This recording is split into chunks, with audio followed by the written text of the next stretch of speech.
नमस्कार, मैं निशि भाटिया और आप देख रहे हैं न्यूज वॉच इंडिया। वक्त हो चुका है बुलेटिन का। पीएम मोदी ने सागर जिले में कवि और समाज सुधारक संत रविदास को समर्पित मंदिर सह स्मारक की आधारशिला रखी। उन्होंने इस दौरान कांग्रेस पर निशाना साधा। पीएम ने कांग्रेस का नाम लिए बिना कहा कि पहले की सरकार में जो योजनाएं आती थी वो चुनावी मौसम के हिसाब से लाई जाती थी, लेकिन हमारी सोच है कि हम महिला, दलित और आदिवासी के साथ हर समय खड़े रहें। उन्होंने कोरोना काल का जिक्र करते हुए कहा कि महामारी के दौरान सरकार ने तय किया कि कोई गरीब भूखा ना सोए। पीएम मोदी ने कहा कि आपका दर्द समझने के लिए उन्हें किताबें ढूंढने की जरूरत नहीं है। हमने प्रधानमंत्री गरीब कल्याण अन्न योजना शुरू की। इसमें 80 करोड़ से अधिक लोगों को मुफ्त राशन उपलब्ध कराया गया और आज पूरी दुनिया हमारे प्रयासों की सराहना कर रही है।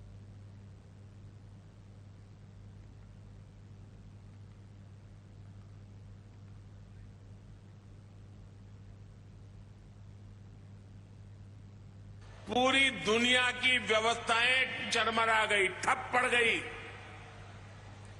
भारत के गरीब तबके के लिए, दलित, आदिवासी के लिए हर कोई आशंका जता रहा था। कहा जा रहा था कि 100 साल बाद इतनी बड़ी आपदा आई है, समाज का ये तबका कैसे रह पाएगा। लेकिन तब मैंने ये तय किया कि चाहे जो हो जाए, मैं मेरे गरीब भाई बहन को खाली पेट सोने नहीं दूंगा।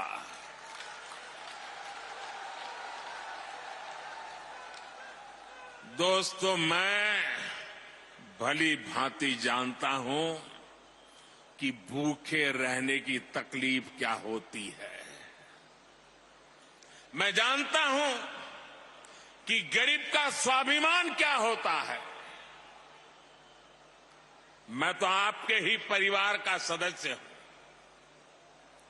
आपका सुख दुख समझना मुझे किताबें नहीं ढूंढनी पड़ती। इसलिए हमने प्रधानमंत्री गरीब कल्याण अन्न योजना शुरू की। 80 करोड़ से ज्यादा लोगों को मुफ्त राशन सुनिश्चित किया और आज देखिए, हमारे इन प्रयासों की तारीफ पूरी दुनिया में हो रही है। चलिए खबर में आगे बढ़ते हैं, जहां पर केंद्र ने राज्यसभा में मुख्य निर्वाचन आयुक्त और चुनाव आयुक्तों के चयन से संबंधित एक बिल पेश किया था। इस बिल को लेकर विपक्षी दलों ने केंद्र सरकार के खिलाफ मोर्चा खोल दिया है। अब पश्चिम बंगाल के मुख्यमंत्री ममता बनर्जी ने भी सरकार पर निशाना साधा है। सीएम ममता बनर्जी ने केंद्र सरकार पर निशाना साधते हुए कहा कि चुनाव आयुक्त की नियुक्ति में सीजेआई का रोल खत्म कर दिया है और बीजेपी की बेचैनी को दिखाता है कि किस तरीके से ये रोल खत्म हो चुका है।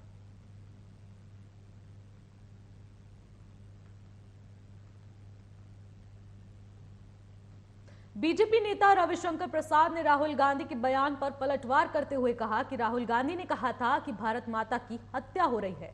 मणिपुर में 2 समुदाय के बीच तनाव है और उनका भाषण भड़काऊ था। उन्होंने कहा कि भारतीय सेना 2 दिन में इसे नियंत्रित कर सकती है। इसे चाहती है कि भारतीय सेना भारतीयों को गोली मारे। राहुल गांधी ने सोचा कि लोकतांत्रिक नहीं है।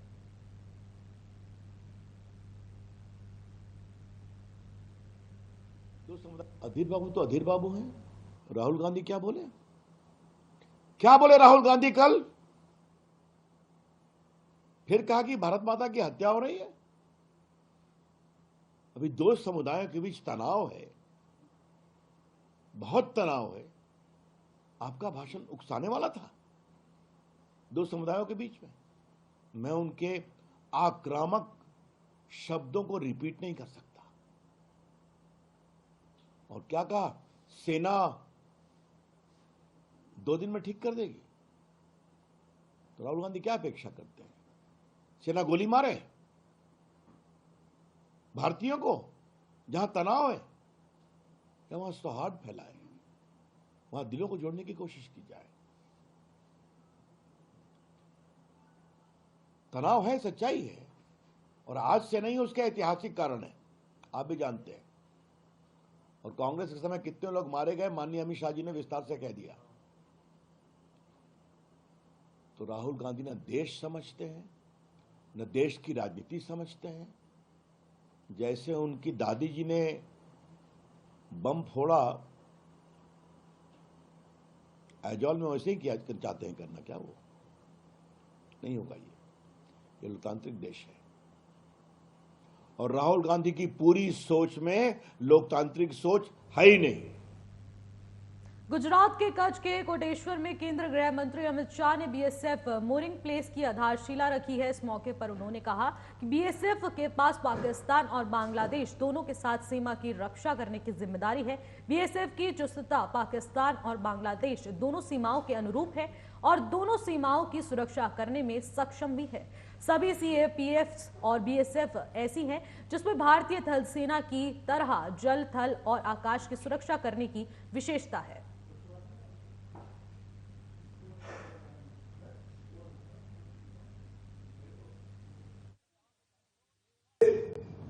दोनों देशों की बॉर्डर की सुरक्षा की जिम्मेदारी दी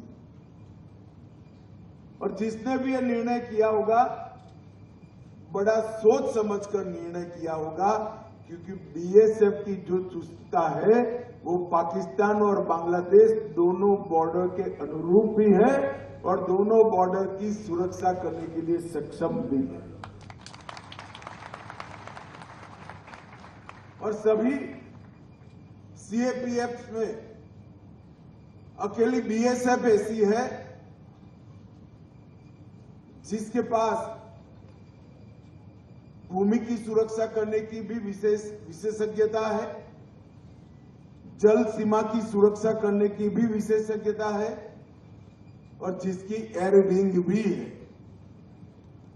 तो भारतीय थल सेना की तरह जल, थल और आकाश तीनों मार्ग का सुरक्षा करने का सामर्थ्य, कौवत और हौसला बीएसएफ में है।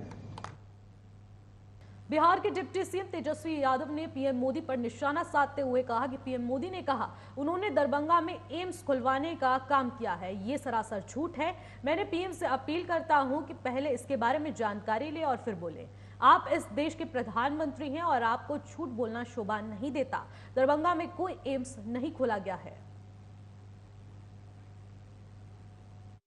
सर झूठ है और हम तो प्रधानमंत्री जी, हमने उनका वक्तव्य सुना, भाषण सुना और उन्होंने दरभंगा एम्स के बारे में जिक्र किया कि उन्होंने खुलवाने का काम किया है दरभंगा एम्स।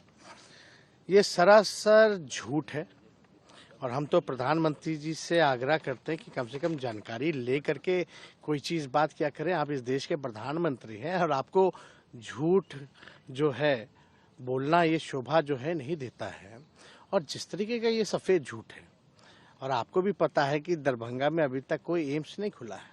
हालांकि माननीय मुख्यमंत्री नीतीश कुमार जी के प्रयास से ये तय हुआ कि दरभंगा जो में ही एम्स जो है वो बनेगी, जिसको लेकर के हमारे राज्य सरकार ने जो है हमारे स्वास्थ्य मंत्री बनने के बाद ही लगभग 151 एकड़ भूमि जो है हम लोगों ने निःशुल्क कैबिनेट से पास कर करके एम्स दरभंगा के लिए दिया था और जो मात्र दरभंगा एयरपोर्ट से 10 किलोमीटर की ही दूरी पर है।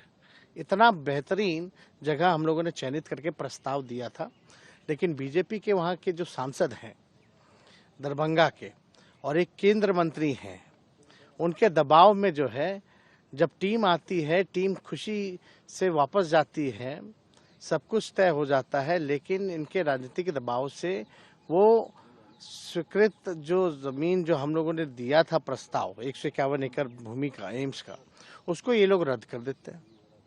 और प्रधानमंत्री जी अपने भाषण में बोल रहे हैं कि इन्होंने खुलवा देने का काम किया, इन्होंने तो रुकवाने। इसी के साथ खबर में आगे बढ़ेंगे, जहां पर यूपी के सीएम योगी आदित्यनाथ ने कांग्रेस सपा पर निशाना साधा है। उन्होंने विपक्षी गठबंधन पर निशाना साधते हुए कहा कि कांग्रेस और सपा जब भी मिलती है अनर्थ ही करती है। पैदा नहीं होता। कांग्रेस और सपा जब भी मिलती है तो अनर्थ ही करती है। आपने देखिए धोलियापाल में उन्होंने चीनी की फैक्ट्री लगाई, एक डंठल गन्ना पैदा नहीं होता। वो चीनी मिल एक दिन नहीं चली और बनी और उसके बाद वैसे ही वह कंडम भी हो गए। लखनऊ में कैबिनेट मंत्री संजय निषाद ने कहा कि मोदी सरकार ने देश की अर्थव्यवस्था को 5वें नंबर पर पहुंचा दिया है। 2027 तक हम बता दें कि विश्व में पहले नंबर पर आ जाएंगे। उन्होंने बताया कि 16 तारीख को निषाद पार्टी की तरफ से कार्यक्रम होगा जिसमें योगी आदित्यनाथ समेत कई मंत्री मौजूद होंगे।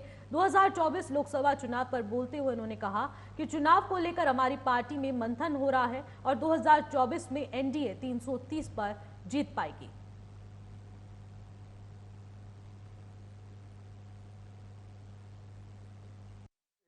10 बजे से कार्यक्रम शुरू होगा और शाम को 4 बजे तक चलेगा। उसमें माननीय मुख्यमंत्री जी के साथ साथ हमारे जो सहयोगी दल हैं वो लोग भी आएंगे। यहाँ के एनडीए के हमने उन्हें आमंत्रित कर रखा है और ढेर सारे और नेताओं को मैंने बुला रखा। देखिए उम्मीद है कि है।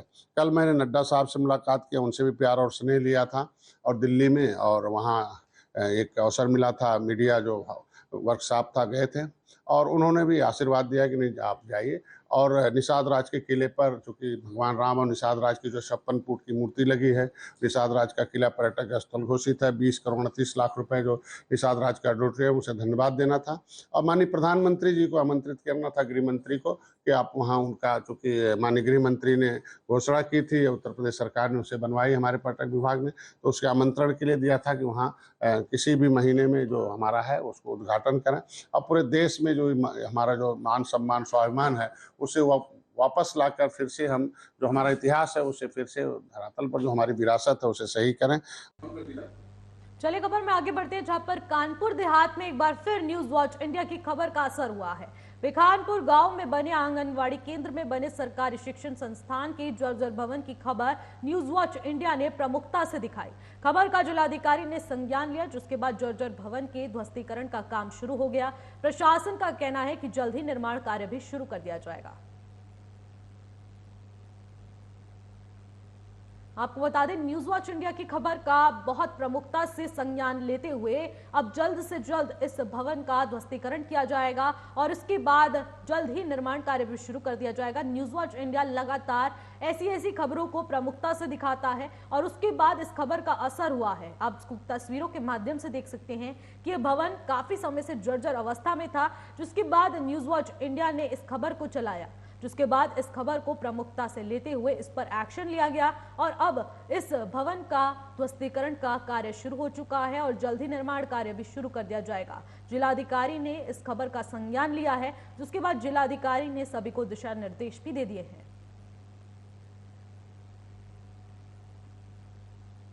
सहारनपुर के थाना सदर बाजार क्षेत्र में चोरी की घटनाएं रुकने का नाम नहीं ले रही हैं। दिन दहाड़े चोर चोरी की घटना को अंजाम दे रहे हैं। थाना सदर बाजार क्षेत्र के बढ़ती चोरियों की घटनाओं ने थाना सदर बाजार पुलिस की सुरक्षा व्यवस्था की पोल खोलकर रख दी। घटना बैंक कॉलोनी की है, जहां पर वन विभाग में वरिष्ठ सहायक सपना सक्सेना ने घर पर लाखों रुपए रखे थे, जिसके बाद लाखों रुपए की चोरी की घटना सामने आई है। घटना के समय घर पर कोई नहीं था, जिसके बाद इस पूरी वारदात की सूचना पुलिस को दी गई। फिलहाल पुलिस सीसीटीवी कैमरे की मदद से तलाश कर रही है।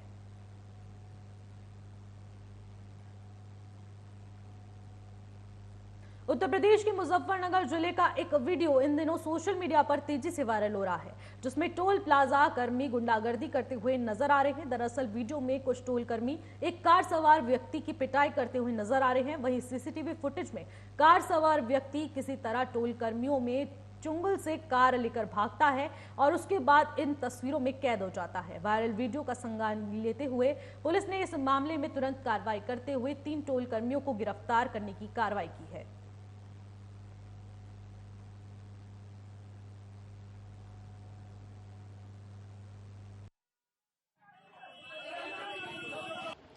कल एक वीडियो वायरल हो रहा था, जिसमें रोहाना टोल पे रोहाना के टोल कर्मी किसी व्यक्ति को मारते पीटते नजर आ रहे थे। इस मामले का पूरा संज्ञान पुलिस द्वारा लिया गया है। इसमें 3 लोगों को गिरफ्तार किया गया है। इसमें वीडियो के आधार पर जो भी लोग हैं उनको चिन्हित किया जा रहा है तथा उनके खिलाफ अग्रिम कार्रवाई की जाएगी। इसमें जो गाड़ी मालिक है उसको भी हम लोग उसके भी संपर्क करने का प्रयास कर रहे हैं। उसके बाद जैसा भी हो उसके बाद हम लोग अग्रिम कार्रवाई करें। चलिए खबर में आगे बढ़ेंगे, जहां पर राजस्थान के सूरतगढ़ में नगर पालिका अध्यक्ष परस राम भाटिया, पूर्व विधायक गंगाजल और अधिशासी अधिकारी शैलेंद्र गोदारा ने मेगा पट्टा वितरण समारोह में हिस्सा लिया, जहां पर 511 पट्टे वितरित किए गए। वहीं कुछ लोग मौके पर नहीं पहुंचे। गंगाजल मिल और अध्यक्ष परस राम भाटिया ने बताया कि 570 पट्टों के बाद में उन लोगों को दिया गया है। 300 पट्टे लगभग तैयार किए गए हैं, उनका भी वितरण जल्द से जल्द कर दिया जाएगा।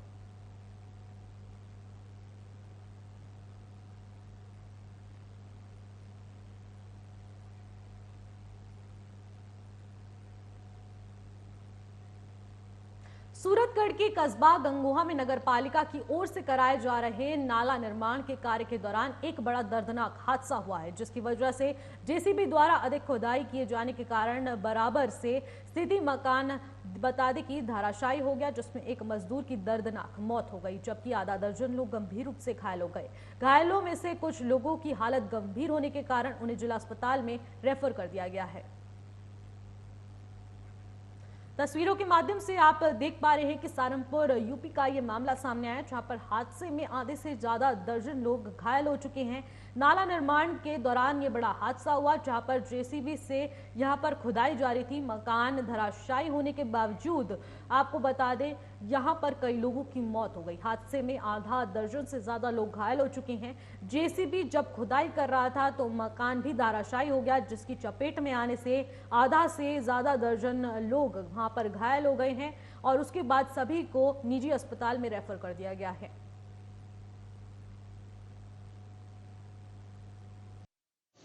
अदर सिनेमा के पास नगर पालिका द्वारा एक नाला का निर्माण किया जा रहा था। तो नाला निर्माण के लिए जो खुदाई की जा रही थी, तो उसी में बगल का एक मकान जो है उसकी नींव थोड़ी कमज़ोर रही होगी, इस कारण वो गिर पड़ा, जिसके मलबे में दबने से 6 मजदूर घायल हुए हैं, जिनमें से एक की तो मृत्यु हो गई है और 5 लोग घायल हैं, जिनमें 3 को जिला अस्पताल भेजा जा चुका है।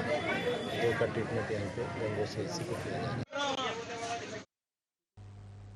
आज शाम चेन्नई में एशियाई चैंपियन ट्रॉफी टूर्नामेंट के फाइनल में भारत का मुकाबला मलेशिया से होगा। भारत चौथी बार ये खिताब जीतने के करीब है, तो वहीं मलेशिया के लिए खिताब जीतने के लिए पहला मौका होगा। ये मैच चेन्नई के मेयर राधाकृष्णन स्टेडियम में खेला जाएगा। टूर्नामेंट के इतिहास में भारत 5वीं बार खिताब के लिए खेलेगा। अभी तक खेले गए 4 फाइनल मैच में भारत को एक बार हार मिली है। 2018 में भारत पाकिस्तान खिताब के संयुक्त विजेता रहे थे। भारत 5 साल के बाद फाइनल में पहुंचा है। आपको बता दें फाइनल्स में भारत का मलेशिया से बेहद जिसे कहेंगे रोमांचक मैच होने वाला है। भारत 2 बार जीत चुका है ये खिताब और इसके बाद आपको बता दें मलेशिया के खिलाफ भारत का ये हेड टू हेड रिकॉर्ड का मैच होने जा रहा है। आज इंडिया वर्सेस मलेशिया का हॉकी मैच है, जिसको देखने के लिए सभी दर्शक बेहद उत्साहित है। और इसी के साथ टीम इंडिया कितनी तैयारी के साथ अब 5 साल के बाद जो फाइनल्स के लिए फील्ड पर उतरी है, वो जोश साफ तौर पर तस्वीरों के माध्यम से देखने को मिल रहा है। ये मैच सभी के लिए बेहद रोमांचक होने वाला है। मलेशिया के खिलाफ भारत का ये head to head record match सभी के लिए बेहद दिलचस्प होने वाला है। आज इंडिया वर्सेस मलेशिया का ये हॉकी मैच सभी को रोमांच से भर देगा और इसमें देखना होगा कि इंडिया वर्सेस मलेशिया में किसकी जीत होती है। ऐसा है कि भारत 5 साल के बाद अब फाइनल्स में पहुंचा है और ये फाइनल्स में जिस जीत के चेहरों के साथ वो पहुंचा है, उस जीत से ये साफ होता है कि शायद इंडिया वर्सेस मलेशिया की इस ट्रॉफी के लिए अब भारत जीत जान लगा देगा।